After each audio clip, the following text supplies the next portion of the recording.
ഞാൻ ഉച്ചയ്ക്ക് കണ്ണും തുറന്നു വരുമ്പോൾ ഒരു ചേട്ടൻ എന്നോട് ചോദിക്കുകയല്ലേ, നിനക്ക് ഇതാണോടി പണി, എല്ലാവരും ഹെൽപ്പ് വാങ്ങലാണോ എന്ന്. അല്ല ചേട്ടാ, ചേട്ടൻ്റെ വീട്ടിലുള്ളവരാണോ ഹെൽപ്പ് ചെയ്യുന്നത്? എൻ്റെ ചേച്ചി എനിക്ക് ഷൂ വാങ്ങിച്ചു തന്നതിൽ ചേട്ടൻ എന്താ ഏട്ടാ ഇത്രയും വിഷമം? ചേട്ടനെ തരാത്തോണ്ടാണോ? ചേച്ചി ചേച്ചി ചേട്ടനോട് കൊടുക്കട്ടാ പൈസ. ചേട്ടനോട് ജോജോ ചേട്ടനോട് പറഞ്ഞിട്ട്, എൻ്റെ ചേച്ചീൻ്റെ ഹസ്ബൻഡിൻ്റെ പേരും ജോജോയാണ് കേട്ടോ. ചേട്ടനോട് പറഞ്ഞിട്ട് കുറച്ച് കൊടുക്കട്ടാ പൈസ. അല്ല, എൻ്റെ ചേച്ചി അന്നേരം ഇവരെന്താണ് അത്ര ക്രമേഡിയെന്ന് എനിക്കറിയില്ല. ഞാനെന്ത് ചെയ്തു, നല്ല കൊടുത്തു ചേട്ടന്. അപ്പം ചേട്ടൻ എന്നോട് ചോദിക്കുകയല്ലേ, നിനക്ക് ഇങ്ങനെയൊക്കെ ഇത്ര ഫ്ലുവൻ്റായിട്ട് ഇംഗ്ലീഷ് പറയാൻ അറിയുമെന്ന്. എൻ്റെ ഇംഗ്ലീഷ് എല്ലാം കേട്ട് കഴിഞ്ഞപ്പോൾ ഞാൻ പറഞ്ഞു, ഇതല്ല, എനിക്ക് ഇതിനപ്പുറം അറിയാം ചേട്ടാ. എന്നെ മാന്തിയാൽ ഞാൻ പൊളിച്ച് മാന്തി പറിച്ച് വിടുമെന്ന് പറഞ്ഞു. അതാണ് എൻ്റെ സ്വഭാവം. അല്ലെങ്കിൽ ഞാനൊന്നും പറയില്ല. എന്താണെന്നറിയില്ല, എന്നെ മാന്തി കഴിഞ്ഞാൽ പിന്നെ എനിക്ക് മലയാളം വരില്ല, പിന്നെ എനിക്ക് ഇംഗ്ലീഷേ വരുള്ളൂ. അപ്പോൾ ഒരു സ്വഭാവം അല്ലാന്ന് മനസ്സിലാക്കിക്കോണം കേട്ടോ. അപ്പോൾ എന്നെ തോണ്ടിയത് കൊണ്ടല്ല, എന്നെ മാന്തിയത് കൊണ്ടല്ല, എൻ്റെ ഫ്ലുവൻ്റായിട്ട്, എനിക്ക് നല്ല ഫ്ലുവൻ്റായിട്ട് ഇംഗ്ലീഷ്, ഹിന്ദി, തമിഴും കന്നഡയും ഒക്കെ അറിയും. എല്ലാം ചേട്ടന് കൊടുത്തു കഴിഞ്ഞപ്പോൾ ചേട്ടന് സമാധാനമായി. എൻ്റെ വീട്ടുകാർ എനിക്ക് ഗിഫ്റ്റ് തരുന്നതിനോട്, ഞാൻ കൊടുക്കുന്നതിനോട് നിങ്ങൾ ആരും ബോധേഡാവേണ്ട ആവശ്യമില്ല കേട്ടോ. നിങ്ങളുടെ ആരുടെ ഒരു ഹെൽപ്പ് ഞാൻ ചോദിക്കുന്നില്ല. പിന്നെ ഇനി അങ്ങോട്ട് ആരും എനിക്ക് ഹെൽപ്പ് തരണ്ട കേട്ടോ. കാരണം ഞാൻ തമാശയ്ക്ക് ചോദിക്കുന്നതാണ്, ആരുടെ ഹെൽപ്പ് ഞാൻ വാങ്ങില്ല. കാരണം ഇതുപോലെ മറ്റുള്ളവർ മിസ്അണ്ടർസ്റ്റാൻഡ് ചെയ്യും. അയാൾക്കത് ആരാന്ന് എനിക്ക് അയാളെ വിചാരം ചേച്ചി എന്ന് പറഞ്ഞപ്പോൾ ഇതിലുള്ള ആരോ എന്നാ വിചാരം. അതല്ല, എൻ്റെ ചേച്ചിയാണ്. പിന്നെ ആരുടെയും ഒരു 10 രൂപ പോലും എനിക്ക് വേണ്ട, 1 രൂപ പോലും എനിക്ക് വേണ്ട. പിന്നെ എന്തെങ്കിലും വർക്കാണെങ്കിൽ, നിങ്ങളുടെ ഒരു വർക്ക് സംബന്ധമായിട്ടാണെങ്കിൽ ഞാൻ അതിന് പൈസ വാങ്ങിയിരിക്കും.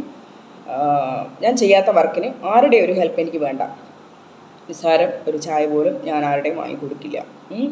പിന്നെ ജസ്റ്റ് മീറ്റ് ചെയ്യാൻ വരാണെങ്കിൽ നിങ്ങളുടെ പൈസ നിങ്ങൾ കൊടുക്കും, എൻ്റെ പൈസ ഞാൻ കൊടുക്കും ചായക്ക്. പിന്നെ ഒരു എനിക്കൊരാൾക്കൊരു 10 മിനിറ്റ് അല്ലെങ്കിൽ ഒരു ഹാഫ് ആൻ അവറേ തരാൻ പറ്റുള്ളൂ, മനസ്സിലായോ? അതിനപ്പുറം ആരെയും ഞാൻ മീറ്റ് ചെയ്യാൻ നിൽക്കില്ല. അപ്പം നിങ്ങളായിരിക്കും ജാടയാണോ? ജാടയല്ല, ഒരിക്കലുമല്ല. നിങ്ങൾക്കറിയാമല്ലോ ഞാൻ ഒരുപാട് പഠിക്കുന്നുണ്ടെന്ന്. കാരണം ഇതുപോലെയൊന്നും എനിക്ക് കേൾക്കാൻ ഞാൻ താല്പര്യപ്പെടുന്നില്ല. പിന്നെ എനിക്ക് അങ്ങനെയൊക്കെ പൈസ ഉണ്ടാക്കണമെങ്കിൽ എനിക്ക് മെമ്പർഷിപ്പ് ലൈവോ അങ്ങനത്തെ ഒരുപാട് ലൈവുകൾ ഉണ്ടെന്ന് എനിക്കറിയാം. അങ്ങനെയൊക്കെ ചെയ്യാം. പിന്നെ ഒരുപാട് ആപ്പുകൾ അതും ഇതൊക്കെ എല്ലാം ഉണ്ട്. എനിക്ക് അതിനൊന്നും നേരമില്ല. അങ്ങനെയൊന്നും പോകാൻ ഞാൻ ഉദ്ദേശിക്കുന്നില്ല.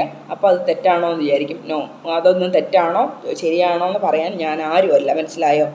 എനിക്ക് ഇവിടെ ചോറ് അരി ഉണ്ട്, പക്ഷേങ്കിൽ എനിക്ക് അരിയൊന്നും പറ്റാത്തതുകൊണ്ട് ഞാൻ മുട്ട മാത്രം കഴിക്കും. മുട്ട, പച്ചക്കറി, ക്യാരറ്റൊക്കെ ഇങ്ങനെ പച്ചയോടുകൂടി തിന്നും. നിങ്ങൾ കാണുന്നില്ല. പിന്നെ മുത്താറി, കുറുക്കൊക്കെ കഴിക്കും. ഇതൊക്കെ എനിക്ക് ആവുള്ളൂ. ഞാൻ എന്ത് ചെയ്യാൻ? അതൊക്കെ ഇവിടെ ഉണ്ട് കേട്ടോ. അതുകൊണ്ട് എനിക്ക് ധാരാളം, എനിക്കത് മതി. എനിക്ക് കൂടുതലൊന്നും വേണ്ട. വലിയ വലിയ മോഹങ്ങളൊന്നും എനിക്കില്ല, ചെറിയ മോഹങ്ങളേ ഉള്ളൂ. പിന്നെ എന്തെങ്കിലുമൊക്കെ സ്റ്റാർട്ട് ചെയ്യാനായിട്ട് അതൊക്കെ ഉണ്ട് എൻ്റെ വീട്ടിൽ. സ്റ്റാർട്ട് ചെയ്യാനുള്ള പൈസയൊക്കെ എങ്ങനെയൊക്കെ എൻ്റെ വീട്ടിൽ നിന്ന് ഒപ്പിച്ച് തരും. അതൊക്കെ കുഴപ്പമില്ല കേട്ടോ, അതൊക്കെ ഉണ്ട് ധാരാളം. പിന്നെ ദൈവം സഹായിച്ചിട്ട് ഉണ്ട്. പിന്നെ അതുകൊണ്ട് ആരുടെയും ഇനി ഒന്നും തോന്നരുത് കേട്ടോ, ഞാൻ ആരുടെയും ഹെൽപ്പ് ഇനി വാങ്ങില്ല. കാരണം ചേട്ടാ ഒന്നും തോന്നരുത്. പട്ടാമ്പിയിലുള്ള ചേട്ടനോട് ഞാൻ പറഞ്ഞു എനിക്ക് ഡ്രസ്സ് വേണം എന്നൊക്കെ പറഞ്ഞു. പിന്നെ ഇയാൾ ഈ പറഞ്ഞു കേട്ടപ്പോഴാണ് ഞാൻ ഓർത്തത്. കാരണം അങ്ങനെയൊക്കെ വിചാരിക്കും ഞാൻ അവിടെ വന്ന് നിങ്ങളെ മിസ്യൂസ് ശരിയല്ല. ഒരാളുടെയും നമ്മളങ്ങനെ ആഗ്രഹിക്കാൻ പാടില്ല എന്നെടുത്ത് ഇയാൾ ഈ ഒരു വാക്ക് കാരണം എനിക്ക് മനസ്സിലായി. അതുകൊണ്ട് തീർച്ചയായിട്ടും ചേട്ടാ ഞാൻ വരില്ല. പിന്നെ എൻ്റെ കയ്യിൽ പൈസ വേണമെങ്കിൽ ഞാൻ വന്ന് വാങ്ങിച്ചോളാം. ഡ്രസ്സ് നല്ലതുണ്ടെങ്കിൽ ചേട്ടൻ ഫോട്ടോ അയച്ചു തന്നാൽ ഞാൻ, എനിക്ക് പൈസയ്ക്കാണെങ്കിൽ മതി, ഫ്രീ ആയിട്ട് എനിക്കൊന്നും വേണ്ട. പിന്നെ നിങ്ങളുടെ ഷോപ്പിലെ വല്ല ആഡിന് വല്ലതും എന്നെ വേണമെങ്കിൽ വിളിച്ചാൽ ഞാൻ അതിന് തിരിച്ച് ഡ്രസ്സ് എടുക്കാം. പൈസയായിട്ട് എനിക്കൊന്നും വേണ്ട. ഞാൻ പറഞ്ഞല്ലോ, നിങ്ങളുടെ ഡ്രസ്സ് ഇട്ടിട്ട് ഞാൻ മോഡലായിട്ട് നിന്ന് തരാം എന്ന് പറഞ്ഞു. അങ്ങനെയാണെങ്കിൽ മാത്രമേ ഞാൻ ഡ്രസ്സ് എടുക്കുള്ളൂ. അല്ലെങ്കിൽ ഞാൻ പൈസ അങ്ങനെയാണെങ്കിൽ ഞാൻ മാത്രമേ പൈസയോ ഡ്രസ്സോ ആയിട്ട് എടുക്കുള്ളൂ. അല്ലെങ്കിൽ ആരുടെയും ഒന്നും എനിക്ക് ഹെൽപ്പ് വേണ്ട. ഇനി ഞാൻ ആരുടെയും ഒരു ഹെൽപ്പും വാങ്ങില്ല. പിന്നെ ഞാൻ പറഞ്ഞില്ല, ഒരാൾ എനിക്കൊരിക്കൽ സ്പോൺസർ ചെയ്തിട്ടുണ്ടായിരുന്നു. അയാളുടെ നമ്പറോ കാര്യങ്ങളോ എനിക്കില്ല. അയാളെ സ്പോൺസർ ചെയ്തിട്ട് അങ്ങ് പോയി. ഒരു സ്പോൺസർഷിപ്പ് അയാളായിരുന്നു ഏറ്റെടുത്തിരുന്നത്. അതായത് ഫാഷൻ ഷോയ്ക്ക് പോകുമ്പോൾ നമുക്ക് ഒരുപാട് ചിലവുകളുണ്ട്. പിന്നെ ഡ്രസ്സായാലും ചെരുപ്പായാലും, ഒരു ചെരുപ്പൊക്കെ നല്ല റേറ്റ് ഉണ്ട്, മനസ്സിലായോ? ഡ്രസ്സിനായാലും അതെ, ഡ്രസ്സിനായാലും നല്ലൊരു ഹ്യൂജ് എമൗണ്ട് വരും നമുക്ക്. പിന്നെ ഫാഷൻ ഷോയ്ക്ക് പോകുന്നവർക്കറിയാം. അപ്പോൾ അതിൻ്റെ അയാൾ അന്ന് 2500 തന്നു. പിന്നെ അയാൾക്ക് ഇവിടെ ഒരു വീട് വേണമെന്ന് പറഞ്ഞിട്ട് പിന്നെ ഒരു വാടകയ്ക്ക് വീട് വേണമെന്ന് പറഞ്ഞു അയാൾ കണ്ണൂർ എത്തുമ്പോൾ. അപ്പോൾ അതിനൊരു 1000 റുപ്പീസ് അവിടെ കൊടുക്കേണ്ടി വന്നു. അതായത് അവർക്ക് പിന്നെ ഡെപ്പോസിറ്റ് അല്ല, അതിന് മുന്നേ എന്തോ പറയുമല്ലോ, ജസ്റ്റ് അവർക്ക് ടോക്കൺ കൊടുത്തിട്ട് 1000 റുപ്പീസ് കൊടുത്തിട്ടുണ്ടായിരുന്നു. അയാൾ കേൾക്കുന്നുണ്ടോ ഇല്ലയോ എന്ന് എനിക്കറിയില്ല. പിന്നെ അയാളെക്കുറിച്ച് ഒരു അറിവില്ല. അയാൾ പറഞ്ഞു എനിക്കൊരു ടേബിൾ ഫാൻ വേണം, വരുമ്പോൾ എനിക്ക് ആ വീട്ടിലില്ലെങ്കിലോ എന്ന് പറഞ്ഞു. ഞാൻ പറഞ്ഞു ശരിയെന്ന് പറഞ്ഞു. അയാൾ QR കോഡ് വഴി എനിക്ക് ആ ഫാൻ വാങ്ങാൻ പൈസ ഇട്ടെന്നു. ഞാൻ ആ ഫാൻ വാങ്ങിക്കൊണ്ട് അവിടെ വയ്ക്കുകയും ചെയ്തു. എൻ്റെ അടുത്ത് ഇരിപ്പുണ്ട്. കേൾക്കുകയാണെങ്കിൽ ചേട്ടൻ്റെ ഫാൻ ഇവിടെ ഇരിപ്പുണ്ട്, വേണമെങ്കിൽ ചേട്ടൻ ഫാൻ കൊണ്ടുപോകാം. ആ ഫാനോട് എനിക്കൊരു ഉപകാരമില്ല. അപ്പോൾ അതുകൊണ്ട് ദയവ് ചെയ്ത് ഇതുപോലെയൊക്കെ മറ്റുള്ളവരെ മിസ്അണ്ടർസ്റ്റാൻഡ് ചെയ്യും. കാരണം അയാളെ വിചാരം മിൻചേച്ചി എന്ന് പറയുന്ന പേര് അയാൾ കേട്ടില്ല, വല്ല ചേട്ടനെന്നായിരിക്കും അയാൾ ചിന്തിച്ചപ്പോൾ അയാളെ വിചാരം ഇതിലുള്ള ഏതോ ചേട്ടൻ എനിക്ക് പൈസ തന്നതാണ്. അല്ല കേട്ടോ, എൻ്റെ ചേച്ചിയാണ് എനിക്ക് പൈസ തന്നത്. ചേച്ചി വരുമ്പോൾ എനിക്ക് പൈസ തരാറുണ്ട്. എനിക്ക് ഫ്രിഡ്ജ് വാങ്ങി തന്നിട്ടുണ്ട്, എനിക്ക് ഡ്രസ്സ് വാങ്ങിച്ച് തന്നിട്ടുണ്ട്, എനിക്ക് കുറേ ഡ്രസ്സുകൾ വാങ്ങിച്ച് തന്നിട്ടുണ്ട്. പിന്നെ അത്രയ്ക്ക് സ്നേഹമാണ് എന്നോട്, മനസ്സിലായോ? പിന്നെ അതിൽ നിങ്ങളാരും അല്ല കേട്ടോ, മറ്റേ ചേട്ടനോടാണ് പറഞ്ഞത്. ചേട്ടാ, പിന്നെ ചേട്ടൻ വിഷമിക്കണ്ട കേട്ടോ, എനിക്ക് തന്നതിൽ ചേട്ടൻ വിഷമിക്കണ്ടേ, എൻ്റെ ചേച്ചിയാണ് എനിക്ക് തന്നത് കേട്ടോ. പിന്നെ ചേട്ടനും കൂടെ വേണമെന്നറിയില്ല. ചേച്ചി, ചേട്ടൻ എന്തെങ്കിലും വേണമെന്നറിയില്ല, വരുമ്പോൾ ഒരു ലോലിപ്പപ്പെങ്കിലും വാങ്ങിച്ചു കൊടുക്കണേ ചേച്ചി. ചേട്ടൻ്റെ അഡ്രസ്സ് തന്നാൽ ലോലിപ്പപ്പ് അങ്ങ് എത്തിക്കാം കേട്ടോ, അതിൽ കൂടെ എല്ലാം ഒന്നും തരൂല്ലേ. എൻ്റെ ചേച്ചീൻ്റെ ഹെൽപ്പ് വാങ്ങുന്നതുകൊണ്ട് ഞാൻ ചോദിക്കുന്നതല്ല, ചേച്ചി ഇങ്ങോട്ട് തരുന്നതാണ്. ചേച്ചിക്ക് അറിയാം, ഇന്ന് വരെ ഞാനൊന്നും ചോദിച്ചിട്ടില്ല.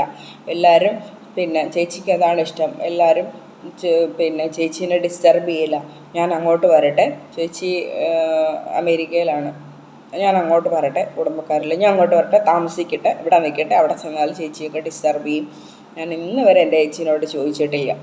അപ്പോൾ അതൊക്കെ കൊണ്ട് ചേച്ചിക്ക് എന്നോട് ഭയങ്കര കാര്യമാണ്, ഭയങ്കര ഇഷ്ടമാണ്. എപ്പോഴും പറയും, നീ ഇന്ന് വരെ എന്നെ ഒരു ഡിസ്റ്റർബ് ചെയ്തിട്ടില്ല ഒരു കാര്യത്തിലും ഞാൻ ചേച്ചിയെ ഡിസ്റ്റർബ് ചെയ്തില്ല. ചേച്ചിക്ക് അത്രയും ജെനുവിനാണ് ഞാൻ. ഒരാളുടെയും ഒന്നും ആഗ്രഹിക്കുന്ന കൂട്ടത്തിലല്ല. അതൊക്കെ ചിന്തിക്കണം, എന്നിട്ടേ എന്നെ മിസ്അണ്ടർസ്റ്റാൻഡിങ് ചെയ്യാവും, മനസ്സിലായോ? പിന്നെ തമാശയ്ക്ക് ഞാൻ ചോദിച്ചെന്നിരിക്കും, പിന്നെ ഡ്രസ്സ് എനിക്ക് വീക്ക്നെസ് ആയതുകൊണ്ടാണ് ഞാൻ ചോദിക്കുന്നത്. പക്ഷേ ഇനി അതും വേണ്ട, മനസ്സിലായോ? ഇങ്ങനെയൊക്കെ ഓരോരുത്തർ ചിന്തിക്കും.